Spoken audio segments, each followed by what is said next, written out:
Dans un village isolé de la savane Masaï, baigné par la lumière mystique de la pleine lune, une femme nommée Aneya donnait naissance. Le silence régnait. Seule la lueur céleste perçait les ténèbres, guidant les anciens du village jusqu'à sa hutte. Les chants ancestraux s'élevaient doucement, et un souffle d'énergie semblait traverser l'air. Aneya, au visage calme et fort, tenait dans ses bras une petite fille. Mais dès que le bébé vit le jour, les murmures commencèrent. Sa tête était anormalement grosse. Les regards se croisèrent, confus. Les femmes présentes échangèrent des expressions d'étonnement.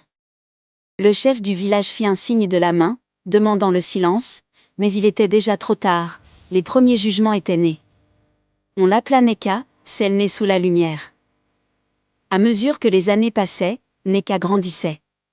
Et avec elle, sa solitude. Les autres enfants la fuyaient. Les adultes la regardaient du coin de l'œil, murmurant qu'elle portait un mauvais sort. Même les anciens gardaient leur distance. Aneya, pourtant, restait sa seule source d'amour, la rassurant chaque soir. « Tu es un cadeau des étoiles, Neka. » Un jour, alors qu'elle passait près du marché du village, un groupe de villageois éclata de rire. Ils pointaient du doigt la jeune fille. Son front brillant sous le soleil semblait attirer tous les regards. Les cris résonnaient, « Regardez sa tête. Une lune sur les épaules. » Neka courut chez elle, le cœur brisé, les larmes aux yeux. Le prince du village, Sefu, observa la scène. Il était connu pour son charme, sa force, et surtout son arrogance. Il riait avec les autres, sans gêne, moquant Neka. Mais ce qu'il ignorait, c'est qu'il venait de lier son destin au sien, d'une manière qu'il ne pourrait jamais imaginer. La nuit venue, Neka rêva d'un arbre ancien. Un arbre aux branches d'argent, dont les racines s'enfonçaient dans les étoiles. Une voix murmurait son nom. Elle se réveilla en sursaut, le cœur battant. Une étrange énergie vibrait autour d'elle. Était-ce un rêve? Une vision? Les jours suivants, des phénomènes étranges se produisirent.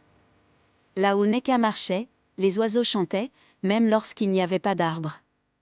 Les enfants, autrefois méchants, la fixaient maintenant avec étonnement. La prêtresse laissa Aneya entrer dans sa hutte sacrée. Elle toucha le front de Neka, ferma les yeux, et vit une lumière. Une puissance scellée. Elle est née avec le don. Une force oubliée que seuls les élus de la lune peuvent porter.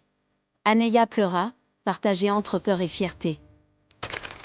Au même moment, Sefu, le prince, partit en chasse dans la savane.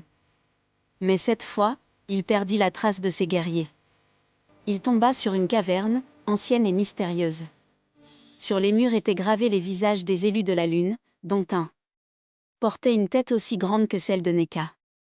Un frisson lui parcourut l'échine. Quand il revint au village, il vit Neka, seule au bord de la rivière. Quelque chose en elle avait changé. Il l'observa longtemps. Elle ne baissait plus les yeux. Elle semblait en paix. Mais son orgueil prit le dessus, et il lui lança une remarque. « Tu crois impressionner quelqu'un avec ton gros crâne ?» Neka se leva calmement. « Un jour, tu comprendras que ma tête contient plus que des moqueries. Elle contient la mémoire de nos ancêtres. » Sefu, troublé, ne trouva rien à répondre. Une fissure s'ouvrait dans son cœur. Plus tard cette nuit-là, la prêtresse rassembla les anciens autour du feu sacré. Neka fut invitée au centre du cercle. Elle récitait sans avoir appris, des incantations vieilles de plusieurs siècles.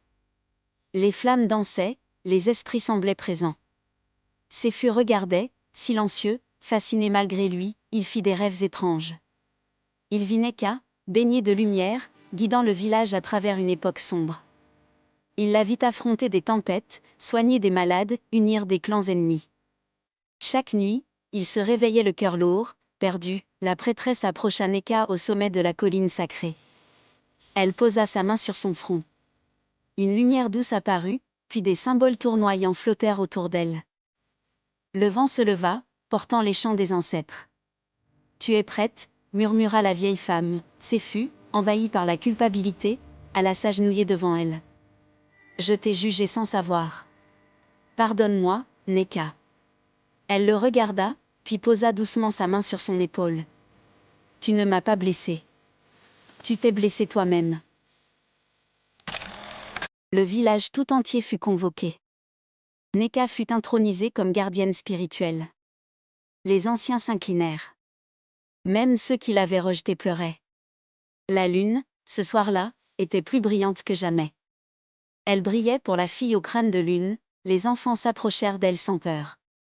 Elle leur raconta les histoires des étoiles, les secrets de la terre et de l'eau. Sa voix était douce, mais portait l'écho des esprits. Elle était devenue plus qu'une légende, une guide. Séfu abandonna son arrogance. Il apprit à écouter, à respecter. Il demanda à Neka de l'enseigner. Ensemble, ils restaurèrent les traditions oubliées. Ils bâtirent une école sacrée, là où les enfants comme elle seraient accueillis, jamais moqués. Aneya, la mère de Neka, regardait sa fille marcher parmi les anciens avec fierté. Elle se souvenait de cette nuit de naissance, de cette lumière étrange.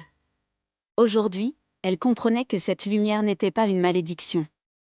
C'était un signe, les saisons passèrent. Le village devint un exemple pour les autres clans. Les étrangers venaient apprendre, partager, comprendre. Neka resta humble, fidèle à elle-même, guidée par la lumière de la lune, et chaque nuit, lorsqu'elle levait les yeux vers le ciel, la lune lui murmurait « Tu as trouvé ta place, fille au crâne de lune ». Et dans le cœur de ceux qui avaient douté, un feu nouveau brillait, celui de la rédemption et de la sagesse.